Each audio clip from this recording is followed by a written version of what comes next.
વાલાને વધાવવા દેવભૂમિ દ્વારકામાં તડામાર તૈયારીઓ શરૂ કરી દેવામાં આવી છે। કૃષ્ણનગરીને અદ્ભુત અને અલૌકિક સુશોભન કરવામાં આવી રહ્યું છે।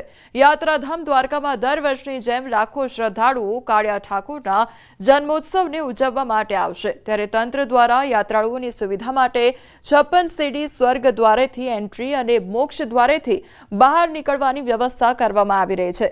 આ સાથે જગત મંદિરના પટાંગણમાં પણ વિશાળ ડોમ નાખવામાં આવ્યા છે। શ્રદ્ધાળુઓમાં પણ અનેરો ઉત્સાહ જોવા મળી રહ્યો છે।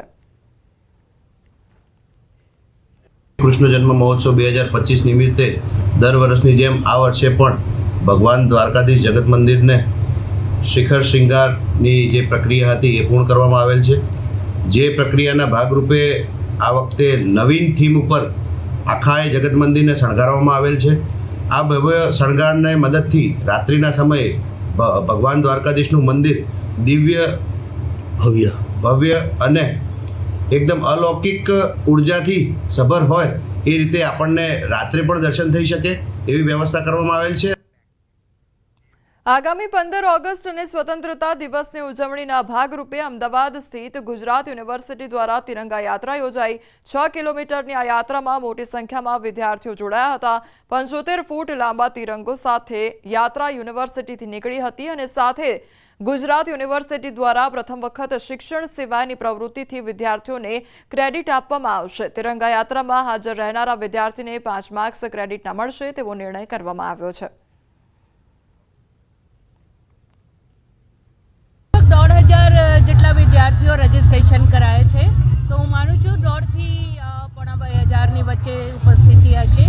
અને જે ક્રેડિટની વસ્તુ છે એ નેશનલ એજ્યુકેશન પોલિસી કહે છે કે સાંસ્કૃતિક ભારતીય જ્ઞાન પરંપરા દેશભક્તિ આના લગતા કોઈ પણ કારકિર્દી હોય, NSS દ્વારા હોય, NCC દ્વારા હોય, વિદ્યાર્થીઓના IKSમાં હોય તો એના સ્ટુડન્ટને ક્રેડિટ મળવું જોઈએ। આઝાદીના પર્વની ઉજવણીના પૂર્વે હર ઘર તિરંગા અભિયાન જે છે તે હાથ ધરવામાં આવ્યું છે અને ખાસ કરીને દરેક શાળાઓ, દરેક શૈક્ષણિક સંસ્થાઓમાં હર ઘર તિરંગાની તિરંગા યાત્રા નીકળી રહી છે। ત્યારે ગુજરાત યુનિવર્સિટીમાં પણ આ તિરંગા યાત્રા યોજાઈ હતી અને હાલ આપ જે જોઈ શકો છો કે મોટી સંખ્યામાં વિદ્યાર્થીઓ જે છે કે તેઓને આ તિરંગા યાત્રામાં જોડવામાં આવ્યા હતા। યુનિવર્સિટીના પદાધિકારીઓ, અધિકારીઓ પણ આ જે છે તિરંગા યાત્રામાં જોડાયા હતા અને 6 કિલોમીટર લાંબી તિરંગા યાત્રા જે છે તે આ સમગ્ર યુનિવર્સિટીને ફરતે જે છે તે નીકળી હતી અને અત્યારે આ યુનિવર્સિટી ખાતે આ યાત્રા જે છે તે સંપન્ન થઈ હતી। જોકે મહત્ત્વની વાત એ છે કે નેશનલ એજ્યુકેશન પોલિસી અંતર્ગત આ વખતે પહેલી વાર જે છે તે વિદ્યાર્થીઓને વધુને વધુ વિદ્યાર્થીઓ આ યાત્રામાં, તિરંગા યાત્રામાં જોડાય તેને લઈને ક્રેડિટ સ્કોર જે છે તેઓને આપવાની જાહેરાત ગુજરાત યુનિવર્સિટી દ્વારા કરવામાં આવી હતી, જેથી કરીને વધુને વધુ યુવાનોને જે છે તે આ તિરંગા યાત્રામાં જોડી શકાય। કેમેરામેન ખેંગાર રાઠોડ સાથે સંજય ટાંક, ન્યૂઝ 18 ગુજરાતી, અમદાવાદ।